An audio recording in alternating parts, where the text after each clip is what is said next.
This video focuses on binary outcomes, although the analysis is largely the same with continuous. And we'll do a separate video for that one. So to follow along here, first we need to go to this week's data set.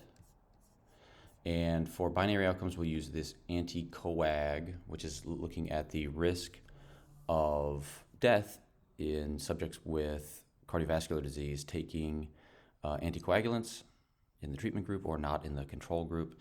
And you can see here we have multiple studies in this data set, so 34 studies, and they have differing amounts of this intensity, which would be the dosing of the anticoagulant.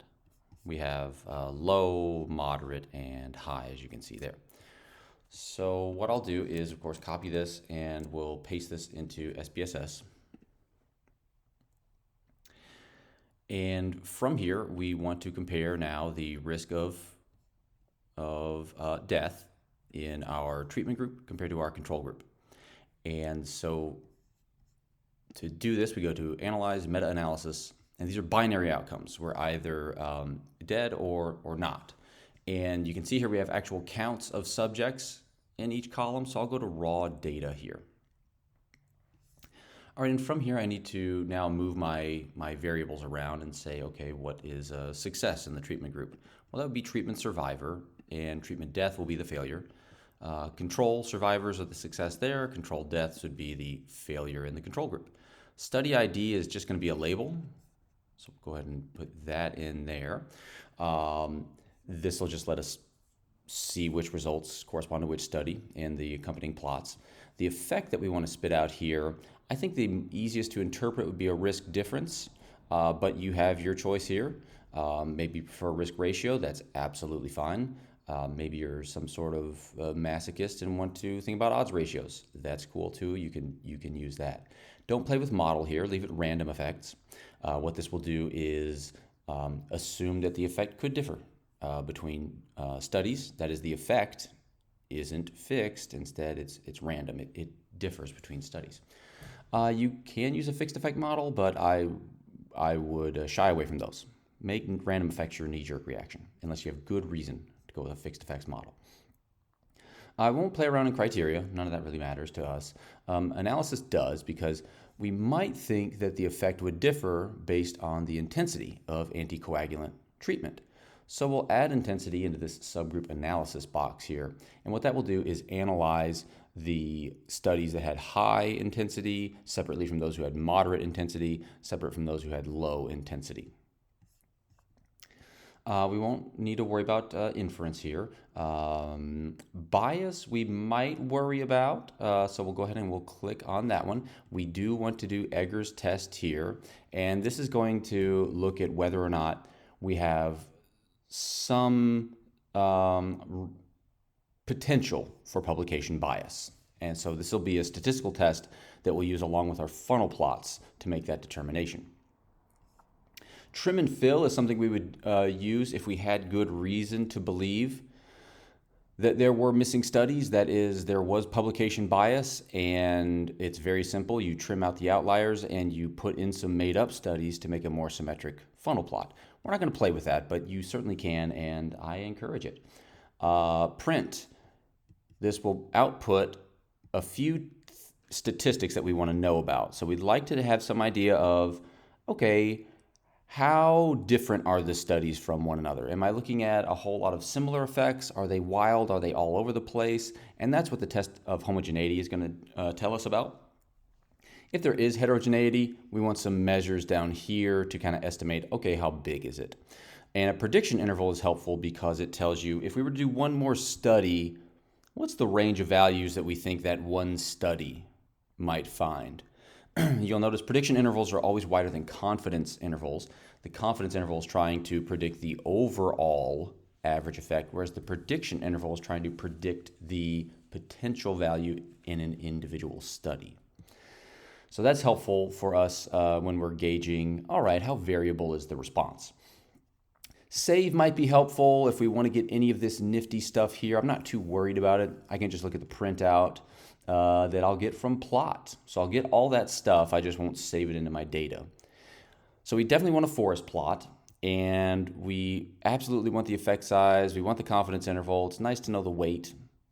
P-values are redundant with confidence intervals. Don't worry about those. Standard errors factored in with calculating the confidence interval. But if you want to add the others, by all means you can. You can put in additional columns like, hey, how many folks died and survived in both groups, right? You can just add them over here like this. I won't, because it's going to make my forest plot way too wide. I do want to sort the studies based on their intensity. And I don't care if it's ascending, descending. This is just how it's displayed. This doesn't matter.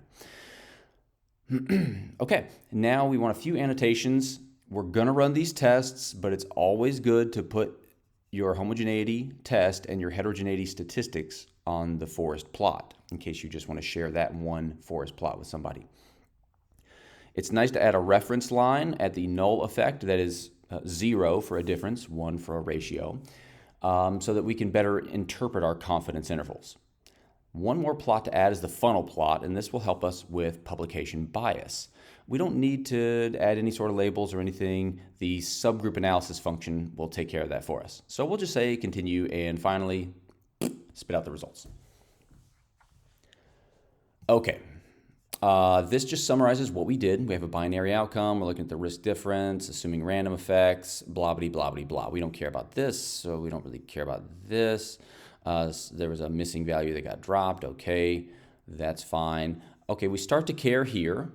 So in this effect size estimate subgroup analysis, this is telling me what's the risk difference with treatment and control with high, low, and moderate doses. And look at this dose dependence of the effect. So this tells me, okay, there's probably something going on here, and the high dose seems to be better than the moderate, which seems to be better than the low. So then we, of course, wonder, okay, is there a significant difference in the risk between treatment and control? Let's have a look. So for high doses, that p-value is probably giving it away, but let's look at our confidence interval. Yes, indeed, it's somewhere between 0.7% and 4.5%. And that could be pretty meaningful, given how many people have cardiovascular disease and how commonly anticoagulants are used. Now, the prediction interval tells me, look, if we did another study, some of them might not favor treatment because we probably have some heterogeneity here in these data. Looking at the low dose, again, we look at the p-value. Okay, not much going on here. The confidence intervals could be negative, could be positive. In other words, there's no real difference in the risk of death in the groups that took moderate doses of anticoagulants compared to the control group. I'm sorry, low for this one. Same story for moderate, because it's also negative to positive here in the confidence interval. So low and moderate doses didn't seem to do much, but the high dose definitely had some kind of an effect, on the average about 2.6% lower in the treatment group compared to the control group. Okay, so then we go to see this test of homogeneity here, and we say, does it look like the studies are reporting different things? Or are they largely consistent? Okay, and so you can see here, sig, the p-value is less than 0.05. So indeed, in the high heterogeneity, the high dose studies, yeah, there's some heterogeneity. We're not assuming, we don't see homogeneity there. We'll visually see this in a bit, but it looks like the high group was a little bit different. They had some variability within that group, and the results were largely consistent in the moderate studies and low as well.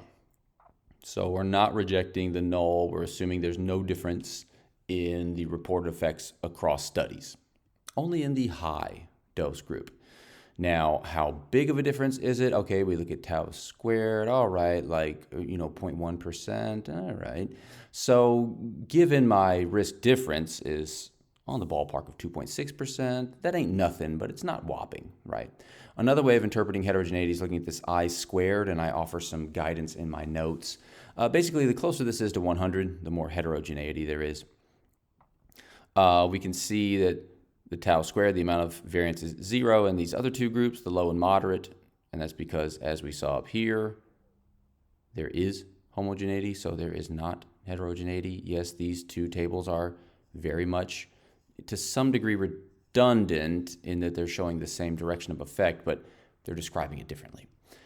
Okay, and overall is just within all the studies. So yeah, there's some heterogeneity there. Okay, Egger's regression. What we want to look at here is the overall intercept. Okay, the Egger's regression tries to fit a line to the forest plot. I'm sorry, the funnel plot. So let me skip ahead a little bit. Okay, what Egger's regression is going to do is say, can I put a line through here? Right, is there anywhere that I can try to fit a regression line? And if I do that, where does it shift this point estimate right here? This is my overall effect, right there in the middle. But in this case, things look good. But if we have an asymmetric funnel plot, like I show in my notes, okay, maybe we could draw a line here. Well, in this case, we could also draw a line here. But let's say there's a trend. Well, if it points to a different area for the overall risk difference, right, that's going to tell me that I have some degree of bias there. So we're looking for the intercept to be not 0. So I know 0.005 isn't 0, but okay, look over here, not significant. And it's somewhere between negative 0.01 and positive 0.02. So I don't have a significant intercept. I don't think that there's publication bias going on here. This is my statistical test for it, so I can put a p-value on it and make everyone happy. But I can see it visually by looking at the funnel plot here. And along this midline, I'm seeing dots are falling to the left, dots are falling to the right. And as I go from top to bottom, as my standard error increases by going down, the point estimate should spread out, right? If we assume it's just random sampling of the effect, and the more error there is in the sample, the more it can differ from the true average. And so I'd want to see this nice pyramid or funnel shape. I see that, everything looks cool. It is separated by the subgroups. Maybe you could argue in this moderate dose, hey, we've got a little asymmetry here. Maybe, but overall, there's nothing going on here. I'm not overly concerned. I wouldn't do a trim and fill analysis. Okay, and then finally we have, well, what the heck happened? What did we find? And that's summarized in the forest plot. So the high intensity studies are shown here, and well, we've got one that's really different from the others. That's why we have that significant heterogeneity in this subgroup. And here you can see the confidence interval for each individual study plotted here. It's summarized over here, of course.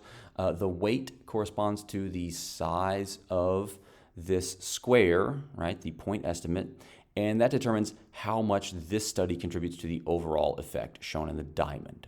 So here you can see some influential studies with the big squares, some less influential studies with the small squares, and that has to do with their standard errors. The more error you have, the less we weight you in our overall estimate.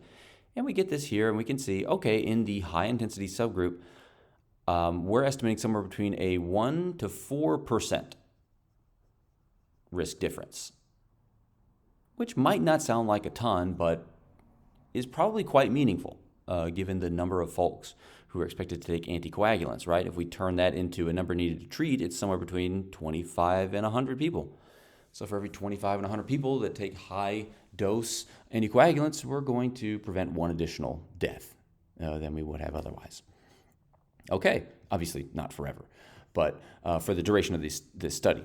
Now, low intensity, moderate intensity, okay, my confidence intervals, as you can see, include negative and positive values, so nothing really going on in the low or the moderate doses.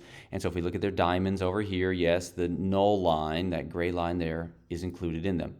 Let's put it all together. If we take the low, moderate, and high dose all together, we're saying somewhere between a 1 and 3% difference.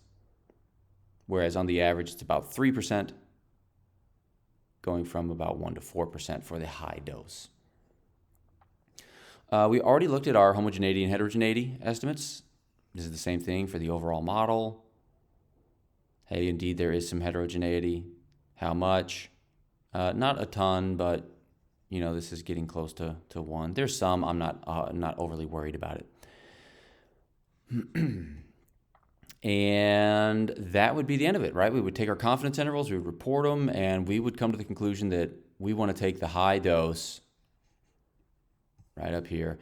high dose anticoagulants there. Now, we could test whether we have differences between high, low, and moderate doses using metaregression, but I'll save that for another video. If anything's unclear on here, make sure you drop me a note in the questions box. See you later.